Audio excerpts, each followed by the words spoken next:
Please subscribe my channel and press bell icon for latest videos. Thank you.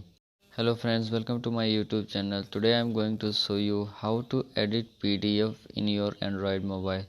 To edit PDF you have to search on your Google Play Store PDF editor.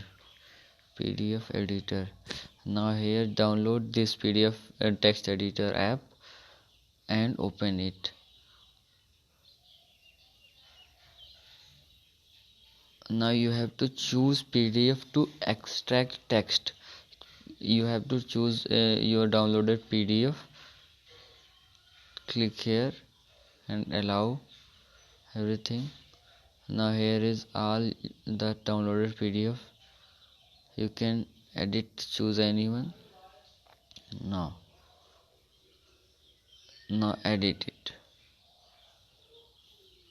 Click on edit and edit it. You can now edit it like this and save it. It has been saved. Like this you can edit all your PDFs by using this app, this PDF editor apps. The link is given in the description. You can download this app from there. Thanks for watching this video and please like this video and subscribe my channel. Thank you.